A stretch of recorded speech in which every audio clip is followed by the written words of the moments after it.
All right, so we're going to go ahead and get started on our homework. We'll go over it and review it so that everybody understands how to do that. So is there anybody that feels like they can read number 6 for us?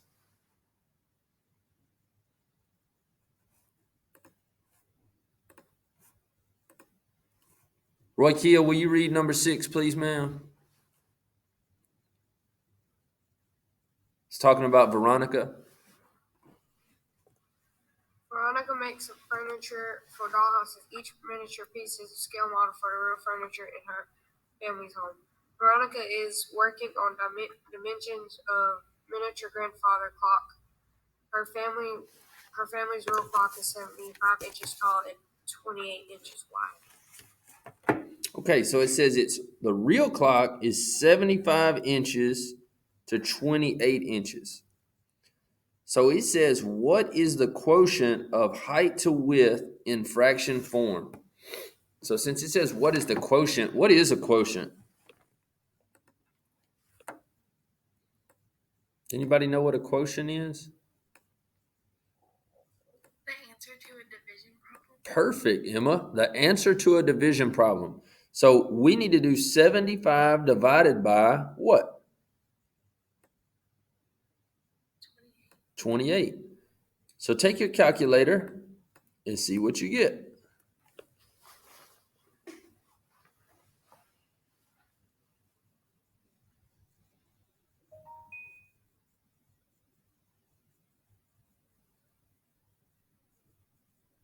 I don't know if it's just me or does anybody else says 2 dot and then a bunch of random numbers. Yes, sir. That's what you should have. So what did you have? Let's round it to the nearest hundredth. What'd you get? I need to find the hundreds. Okay, so I'm going to show you like this. So this would be the tenths. I'm going to try to write this out good. So we got the tenths. Then our next place would be the hundredths. And then our next place is the thousandths. So behind the dot is like the tens and hundreds? Correct. And so what we'll do is to round to the nearest hundredth. If the thousandths place is 5 or more, the hundredths goes up. If the thousandths place is 4 or less, the hundredths place stays the same. So it's 3. So it's 3.00.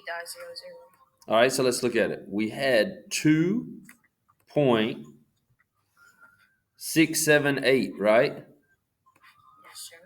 All right, so that means that we need to be looking right here to determine if this number is 5 or more. If it's 5 or more, that means 7 goes up.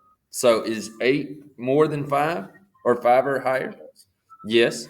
So to round it, we would say that our new measurement or our new quotient rounded to 100 is 2.6 what? 80. Yes, or 8. So this is what we got. All right. So we need to put that in A.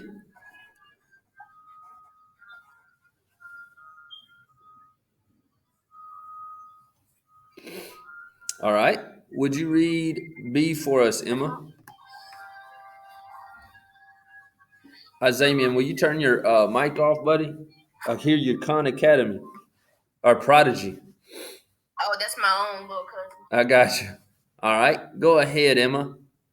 Veronica decides that the height of the miniature clock needs to be 5 inches to fit in the dollhouse. Write an equation you could use to find the scale factor from the real clock to the miniature clock. Use the height of the original clock to the unknown scale factor and the known height of the miniature clock in your equation. All right. So it wants us to write an equation that we could use to find the scale factor from the real clock to the miniature clock. And it says they want the miniature clock needs to be 5 inches to fit in the dollhouse. That's going to be the height, right? Yes or no? Excuse me, Mr. Meyer, what page are we on? Right now we are on question number 6 in block 3. What page is that, Roy Kia? 13. Page 13. All right.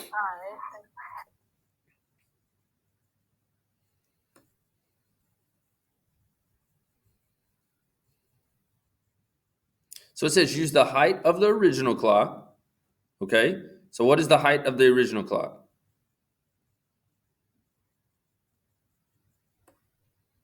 75 inches. Good.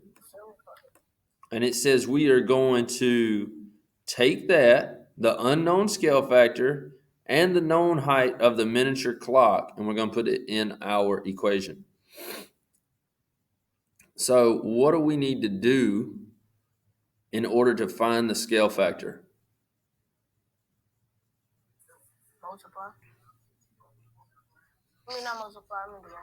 Yeah, we would divide. We need to do 75 divided by the new height, right? So we're taking the original height, dividing it by the new height. So what would that be? 15. Yes, that's going to be 15. Great job.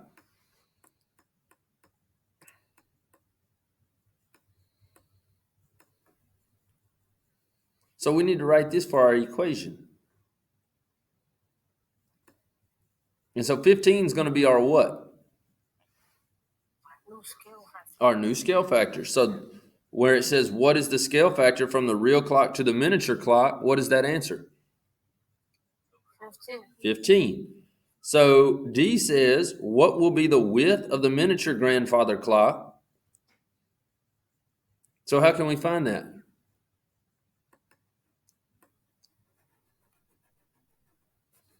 Wait, can you say it again, Mr.? What's going to be the new width of the clock? So remember the original was 28 inches wide, right? It was 28 inches wide. So what would we need to do to figure out the new width?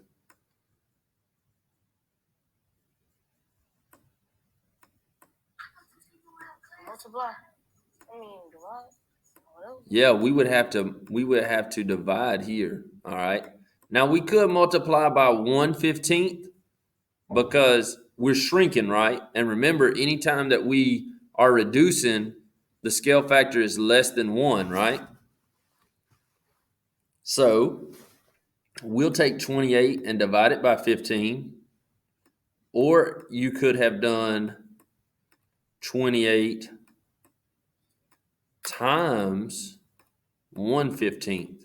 Either way, this is going to give us the same answer. So what is 28 divided by 15 in your calculator?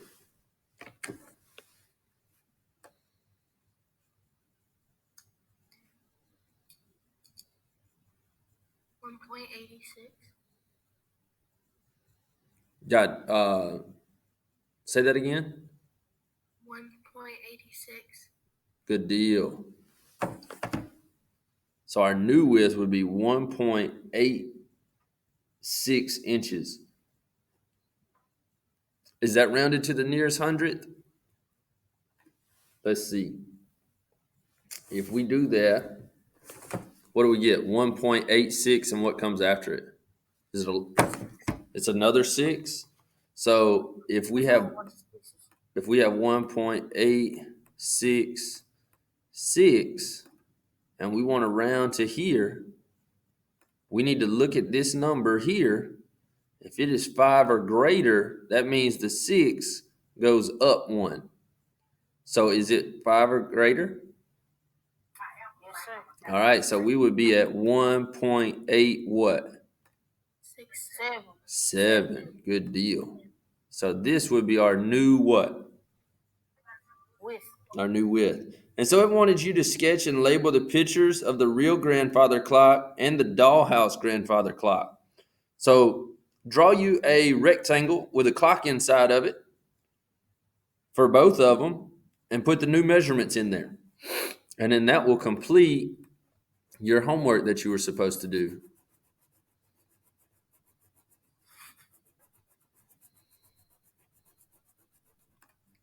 and we're going to move to our block 4 lesson.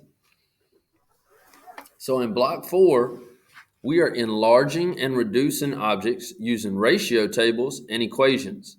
We're also going to determine scale factors of 1 and 2 dimensional figures or measurements. All right, so what is the perimeter of a rectangle? What is a perimeter?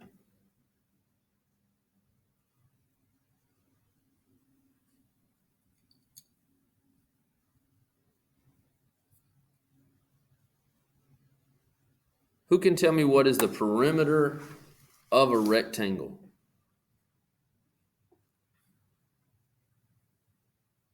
Don't be afraid. Take a guess.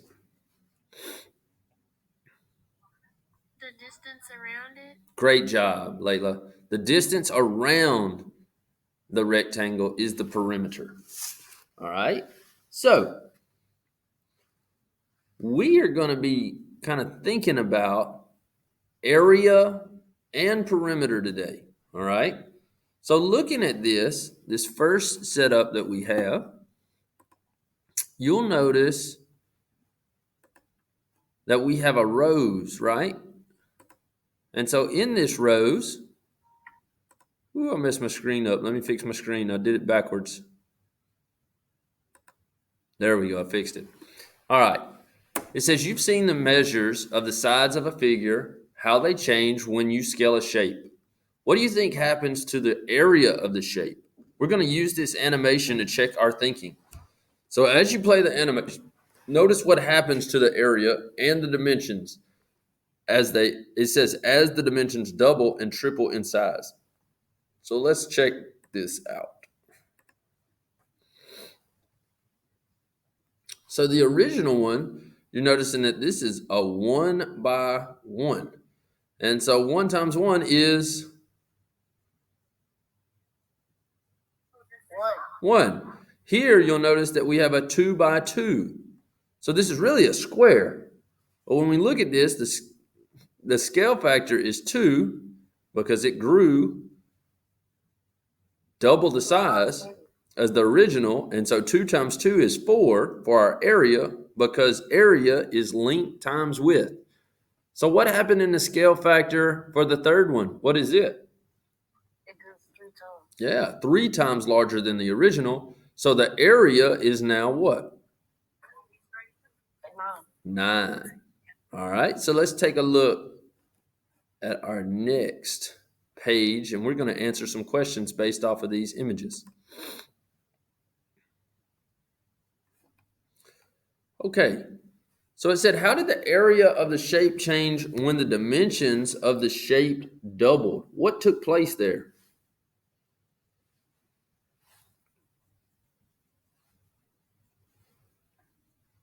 The dimensions. Okay, so what happened to the dimensions? The shape doubled. Good. All right. And so it doubled. And so what did the area become? 4. It became 4. That's great. So when we say, how did the area of the shape change when the dimensions of the object doubled? The factor is now what? Or the area changed by a factor of what Isamian said. He said,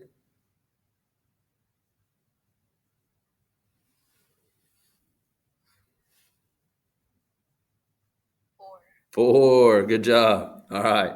So how did the area change when the dimensions increased by a scale factor of 3? What happened to the area? It got multiplied. It did, because we did the length times the what? The width. And in this case, what was the area for this? 9, 3. Yeah, it was 9. So when the dimensions tripled, the area changed by a factor of 9. So that's saying that the new area is 9. Read this for us, please, Jamal. So at the bottom, Mm-hmm. the scale factor used the scale this out Dimensions can be called a linear scale factor because it is a scale factor that affects one dimension. The scale factor used to scale the areas can be called an area scale factor because it is a scale factor that affects the two-dimensional measures of area. Great job. All right. So we're going to look at page 14 now, which is our last page for this. So what I want us to do is I want us to try to predict the answer to the prompted questions in our animations. All right. So you notice right here it says the side length of the large triangle is blank times as long as a side of the small triangle. All right. We're going to try to figure this out. But first, we're going to have someone read this for us. Halen, will you read this, please? The things you highlighted? Yes, ma'am. All right. You have seen what happens to length and areas when you scale a rectangle. Now apply what you learned to this situation involving two Equilateral. equilateral triangles. How do you think the side lengths compare these two triangles? How do you think the areas compare between these two triangles? Each side of the small triangle is 1 unit long.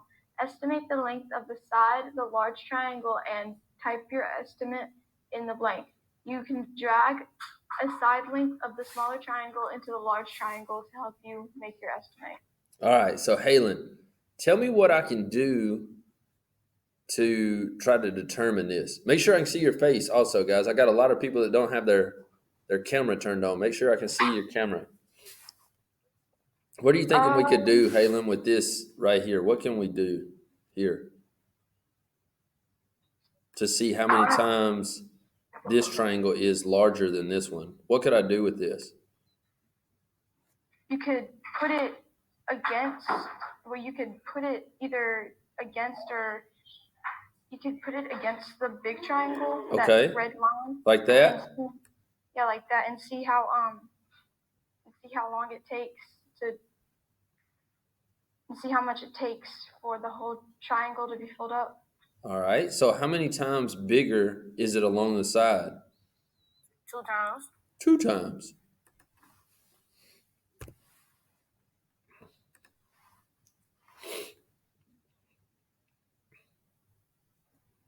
All right. So it says, notice that the side of the small triangle fits on the side of the large triangle 2 times. So it says, what is the ratio length of the large triangle to the length of the small triangle? Well, this one, the length was what?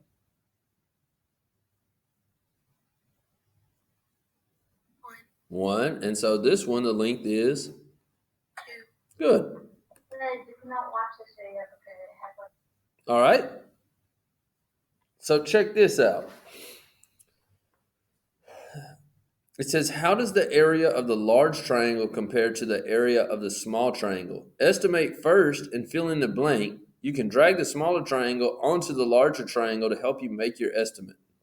So it says the area of the large triangle is blank times the area of the small triangle. So remember a while ago while we were using squares, whenever the length changed from 1 to 2, how big was the area? The original square had an area of 1, and the second square had an area of what?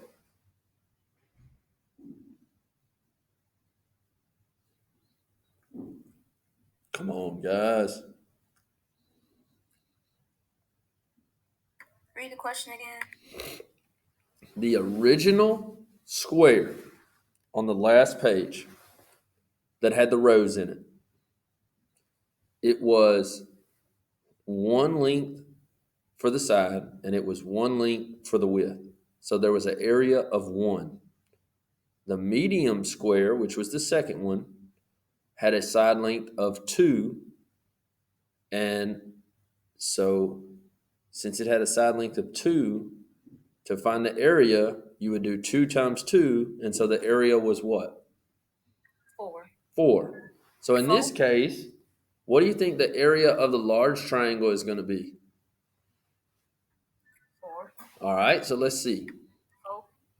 If we take this and we move it here. Excuse this interruption. I need Untitled Germany to report to the main office. Untitled Germany, please report to the main office. Thank you.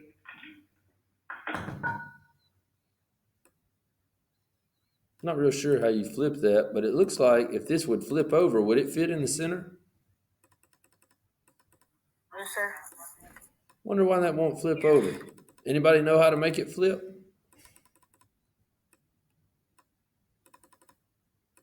I don't know. But anyways, we know it fits in there. So how many triangles are there? 4. All right, let's check it.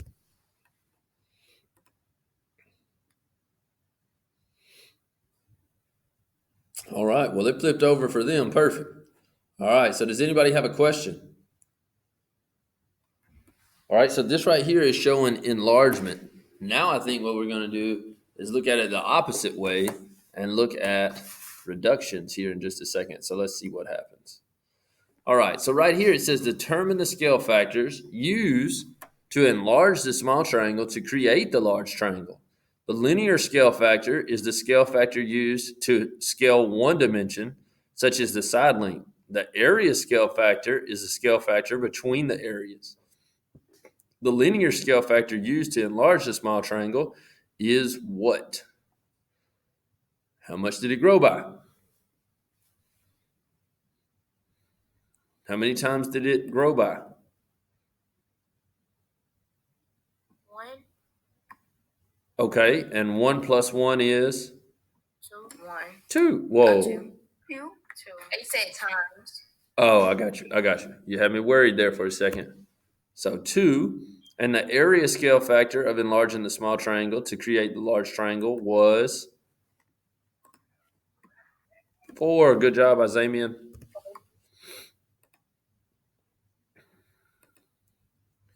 All right, now let's look how this changes. It says, now think about changing in the other direction. So determine the scale factors used to reduce the large triangle to create the small triangle.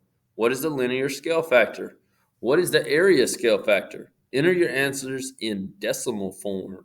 All right, so what would I have to multiply 2 by to make it become 1?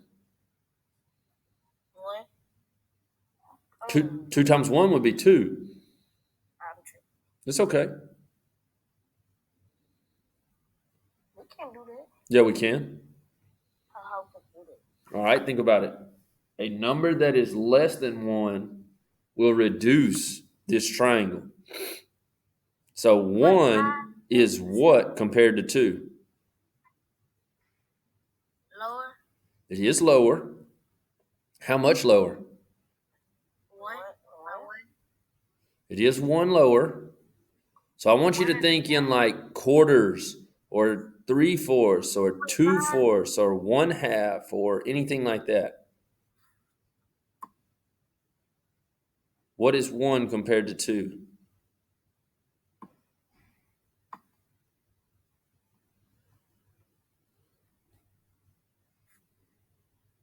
Take a chance. Layla, what do you think? Decimal 5. Yes, decimal 5. Or you could say 1/2. 1 is 1/2 the size of 2, right? Great job. So it says the area scale factor of reducing the large triangle to create the small triangle is, so this one was 4, all right? So it was 4 parts, right? So if this one is 4 parts, so 4 out of 4, this one would be what out of 4? 2. So Well, how many triangles fit in here? Can 2 triangles fit? 1 out of 4. Yeah, 1 out of 4. So somebody do that in your calculator and tell me what the decimal form of that is. Or think about how much change 1/4 is worth.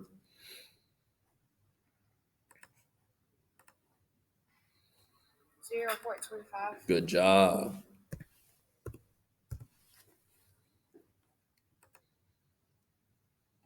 All right, so it says, nice work. The linear scale factor is the length of a side of the small triangle divided by the length of the side of the large triangle. The area scale factor is the area of the small triangle divided by the area of the large triangle. All right, so for our higher order thinking stems, how does the area change in a rectangle in relationship to changes in the length of the rectangle? What happens when we're looking at a rectangle and the area changes? Why is it changing? Because what happened to the length of the rectangle?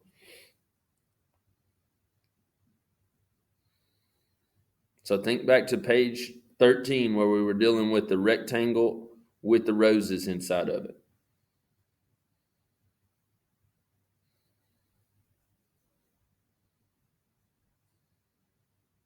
I'm going to repeat the question. How does the area change in a relationship in a rectangle when the length of the rectangle changes? What happens?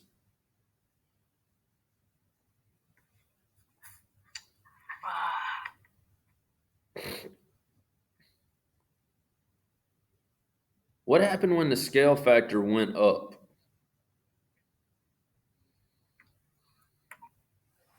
It doubles. Yeah, it doubled. Okay. So the first time it doubled, what happened to the area?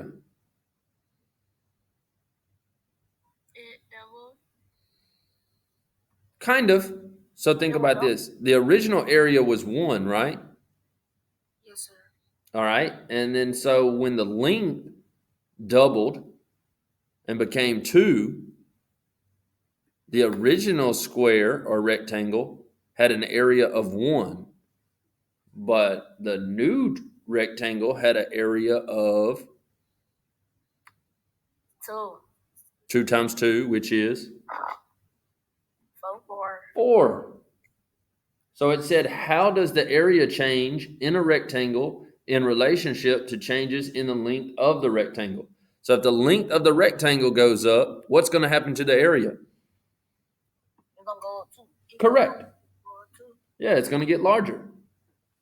So how does the area change as the sides change in a two-dimensional object that is not a rectangle? How does the area change as the sides change in a two-dimensional object that is not a rectangle? So in this case, working with the triangle, how did the area change? What happened to it? It got bigger by 1. Well, in this case, 1 fit in this triangle how many times? 4 2. times. Yeah, 4 times in all. Since it's 4 times larger, the area became 4.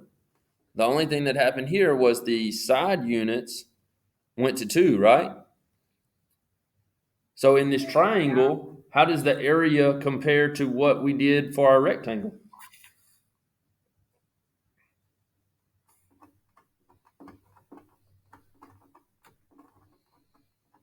How does this compare to the rectangle one that we did? Is it like the same or different or? It's the same. Yeah, I mean, it gave us the same answers, right? All right, so let me tell you what we have to do for our homework today. All right, I want us to work on questions 3, 4, 5, 6, and 7. So I want us to look at those. 3, 4, 5, 6, and 7.